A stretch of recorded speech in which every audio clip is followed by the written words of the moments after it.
안녕하세요.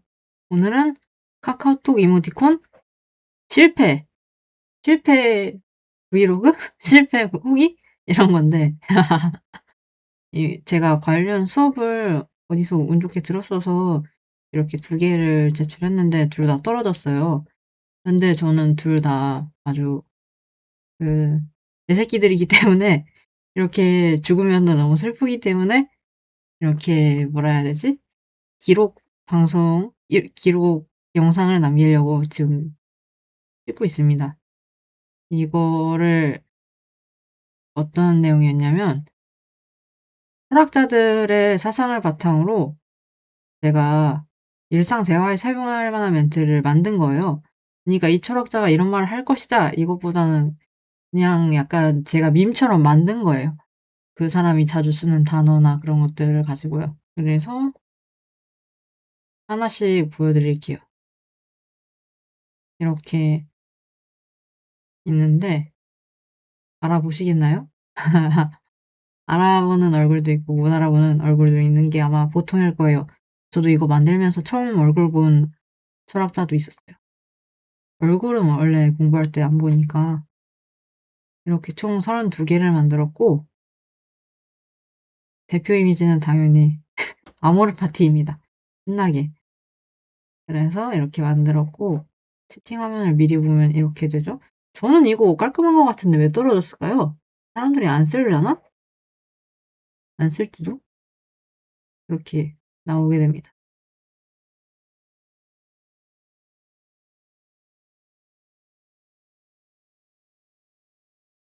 하나씩 보여드릴 거예요. 깔끔한 것 같은데 너무 제 색이라 제 색이라서 제 눈이 삐었을 수도 있습니다. 일단 첫 번째 라이프니츠. 라이프니츠는 그 본인이 주장한 게 예정 조화설이라고 모든 게 신의 뜻대로 흘러간다는 결정론을 믿고 있었어요. 그니까 이 사람한테는 모든 게 예정대로 흘러가는 거죠. 그래서 저는 "예정대로야."라는 말을 넣었어요. 사실 그 데스노트에서 계획대로군 그 느낌으로 쓰고 싶었는데 떨어져서 못 쓰게 됐어요. 그리고 두 번째 거. "난 몰라." 소크라테스는 그 무지의 지로 유명한 학자죠. "내가 확실하게 알 수 있는 거? 난 내가 모른다는 걸 안다. 그래서 나 원래 '난 내가 모른다는 걸 알아.' 이렇게 넣으려 했는데 너무 긴 것 같아서 '난 몰라.'라고 적었습니다. 칸트. 칸트는 이제 "저 밤하늘에 빛나는 별들과 내 마음속에 빛나는 도덕 법칙." 이러면서 윤리학을 굉장히 강조한 학자인데 칸트의 사상을 가지고 제가 멘트를 만든다면 "넌 양심적이지 않구나."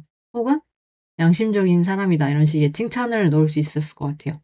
그래서 "양심적이지 않아." 이렇게 넣었고 "감히 생각 좀 해." 이거는 칸트의 유명한 격언이 있어요. 세페라 아우데? 어떻게 읽는지 라틴어라 잘 모르는데 칸트는 인간 이성의 사용을 굉장히 강조한 학자거든요. 신에게 기대는 것을 넘어서서 이제 인간 스스로의 이성으로 "감히 생각하라." 그래서 되게 유명한 격언인데 저는 이거를 그냥 "생각 좀 해." 라는 핀잔투로 바꿔서 이렇게 만들었습니다. 이 "멀리 안 나간다." 이거는 사상이라기보다는 칸트가 평생 자기 동네를 안 나갔어요. 여행도 한 번도 안 나가고 그냥 자기 동네에 평생 살았어요. 그래서 그거 가지고 "멀리 안 나간다." 이렇게 만들었고요.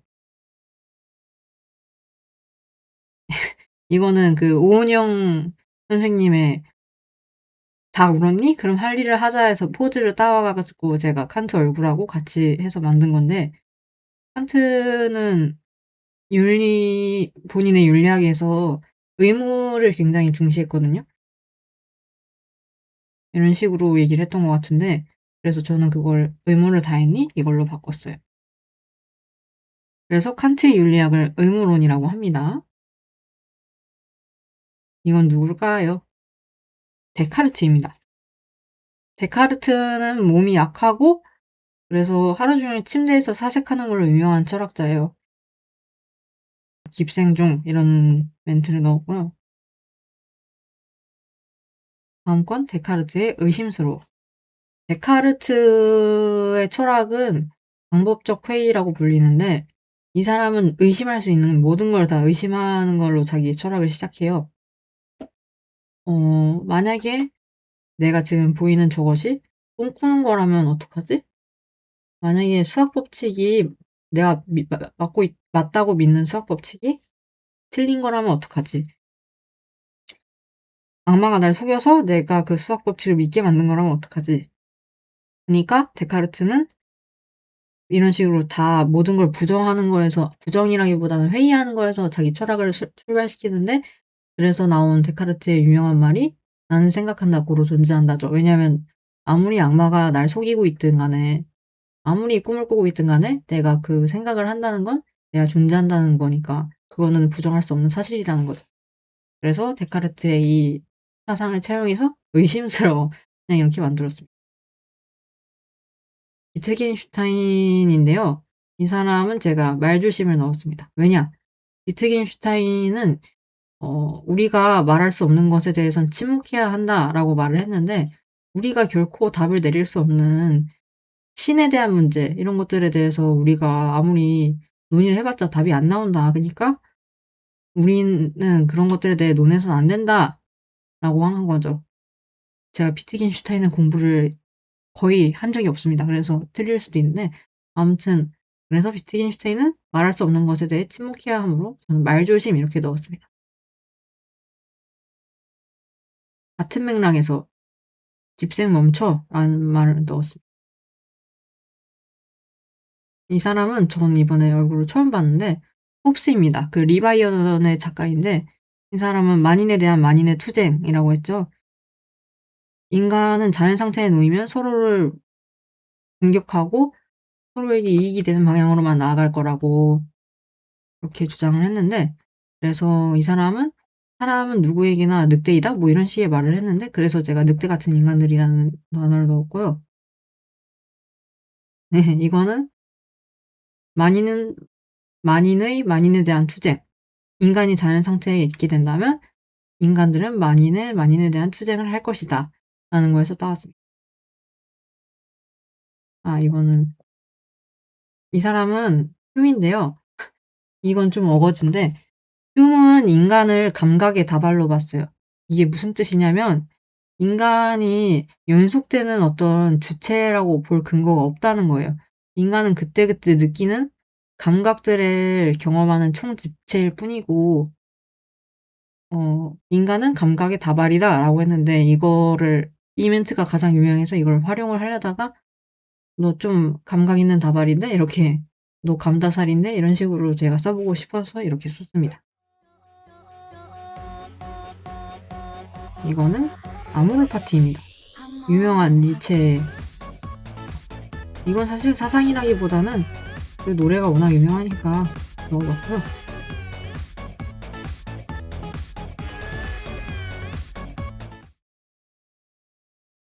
니체의 격언 중에 "시면을 들여다보면 그 시면도 널 들여다본다."는 말이 있죠. 그래서 "시면을 조심하라."는 말을 넣어 봤습니다. 이 사람은 프란시스 베이컨입니다. 프랑스 이즈 베이컨.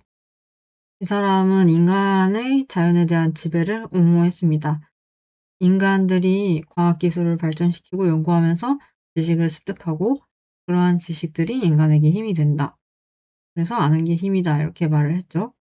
그래서 현대에서는 자연을 일방적인 착취의 대상으로 본 거 아니냐 이런 식으로, 네, 욕을 먹었던 걸로 알고 있습니다. 뭐 자연과 인간 간의 관계가 최근에 굉장히 핫이기 때문에, 네, 아까 그 비트겐슈타인의 말이 떠오르네요.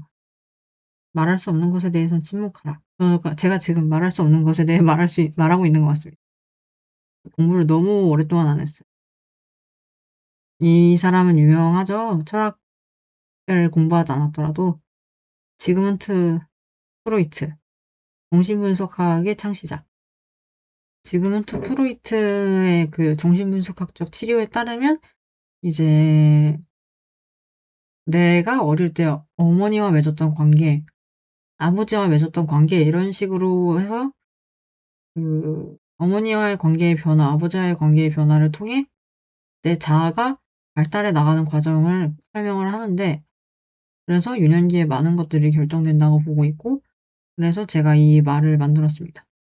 "노는 건 네 유년기에 문제가 있다." 아니면 "네 유년기에 결정된 건데" 이러면서 "너의 심리적 지금 어려움은 이런 이런 것으로부터 비롯된 거야."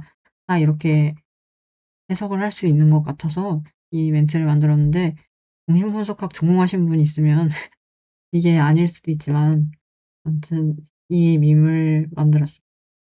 그리고 다음은 이 사람은 롤즈입니다.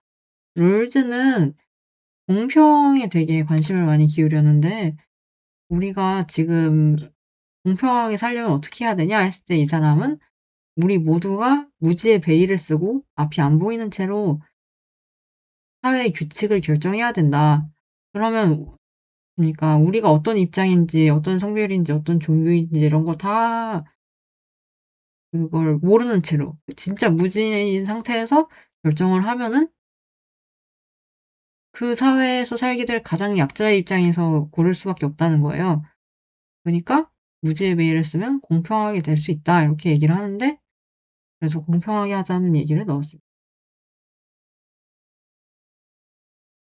이 사람은 벤담입니다. 벤담은功利주의로 유명한데,功利주의는 윤리학의 한 분야인데 결과를 내야 될 때 최선의 결과라 윤리학에서는 행동의 규칙을 얘기해야 되는데 어떤 규칙을 따라야 되냐 했을 때功利주의에서는 "행복의 도합이 가장 큰 결론을 내야 한다. 쾌락의 총량이 가장 커야 된다." 이렇게 얘기를 하거든요. 그래서功利주의 초창기에 사람들이 그거 행복 다 계산해 "어떻게 할 거냐." 그렇게 얘기했어서 제가 그거를 생각해서 계산 중이라는 말을 만들었습니다. 아마 이 벤담이 그렇게 계산적인 사람은 아니었을 거라고 저는 생각하는데, 그냥 그렇습니다. 이거는 그냥 유명한 사르트르의 명언입니다. "타인은 지옥이다." 사르트르는 사실 철학 공부에서 크게 막 깊이 있게 다루는 학자가 아니어서 제가 잘 모르는데, 네 그렇습니다. 오부어르의 남편인 것만 알고 있습니다. 그리고 이 사람은 쇼펜하우어. 쇼펜하우어는 굉장히 염세적인 철학자로 유명하죠. 아무튼 이 사람은 "존재는 고통이다."라는 말을 했어서 제가 그냥 따 넣었습니다. 이분은 스피노자입니다. 평생 렌즈를 깎던 스피노자. 스피노자의 사상은 특이하게 세계가 하나라고 봤어요. 나도 세계의 일부고 세계는 하나고 그 세계에 신도 포함되는 거죠. 그래서 되게 종교적으로 욕을 많이 먹었는데, 그래서 무라일체라는 말을 넣었습니다. 만물이 나니까요. 약간 이모티콘에서는 좀 득도한 느낌으로 표현을 했으면 더 좋지 않았을까 싶네요, 지금 보니까. 이 사람은 마르크스입니다. 사회 철학에서 많이 다루죠. 마르크스는 프롤레타리아, 그니까 만국의 노동자들이 자본가에게 단결해서 이제 "혁명을 일으켜야 한다. 자본가들이 얻는 잉여 이익을 자본가들이 자본을 통해서 이익을 얻는 걸 부당하게 여기고 노동을 통해서 잉여 가치를 창출하는 노동자들한테 그 부가 돌아가야 한다."고 봤기 때문에 그런 혁명을 강조했습니다. 그래서 "혁명의 시간이다." 사실 마르크스가 실질적으로 혁명을 강조한 부분이 있는지는 저도 잘 모르겠는데, "만국의 노동자들아 단결하라." 해서 나왔습니다. 이 사람은 그리스의 쾌락주의로 유명한 에피쿠로스입니다. 근데 이 사람이 쾌락이라는 게 막 술 먹고 막 놀고 이게 아니라 고통이 없는 상태를 쾌락으로 보았고 그걸 추구를 했는데, 그래서 "고통은 거절할게." 이렇게 넣었습니다. 이분은 아리스토텔레스입니다. 제가 옛날에 아리스토텔레스, 이건 플라톤인데 이 둘을 구분하는 게 전 힘들었거든요. 아테네 학당 그림인데 유명한 아테네 학당. 여기에 아테네 학당 있잖아요. 근데 이 사람이 누구고 이 사람이 누군지 진짜 저는 항상 헷갈렸거든요. 근데 어떻게 구분하면 되냐 알려드릴게요. 여기 하늘을 가리키는 사람이 플라톤입니다. 땅을 이렇게 땅에 손바닥을 대고 있는 사람이 아리스토텔레스입니다. 어떻게 그러냐? 플라톤은 만물의 진리가 저 너머에 이데아라는 상위 세계에 있다고 봤어요. 그래서 하늘을 가리키는 거고요. 아리스토텔레스는 진리가 우리가 사는 세계에 있다. 그래서 이렇게 땅을 가리키는 겁니다. 그래서 이렇게 구분할 수가 있다. 이게 꿀팁이고요. 아리스토텔레스는 아까 말씀드린 칸트의 음으론 공리주의 그리고 아리스토텔레스의 덕윤리학 이렇게 크게 윤리학을 이렇게 세 개로 분류하는데 철학사에서 이 사람은 그래서 덕을 강조하는데 최근에 덕윤리학이 다시 주목받고 있다는 것만 알고 있습니다. 앞서 말씀드린 플라톤. 왜 이건 가짜야라고 썼냐면 아까 말씀드렸듯이 이 사람은 이데아라는 상위 세계가 진리이고 우리가 사는 세계는 거짓이라고 봤어요. 거대한 태양이 비추는 어떤 동굴 안에서 태양이 비추고 우리는 그 그림자만 보고 있다는 거예요. 그래서 이건 가짜야라고 넣었고요. 이 사람은 중세의 철학자인 오캄입니다. 이렇게 면도날을 들고 있는 그림으로 표현을 했는데요. 오캄의 면도날이라고 있습니다. 그 오캄의 면도날이 뭐냐? 그 경제성의 원리인데 현재 과학에서도 이게 적용되는 걸로 들었는데 그러니까 최대한 쓸데없는 가설을 세우지 말고 가장 경제적인 가설을 선택하라는 거예요.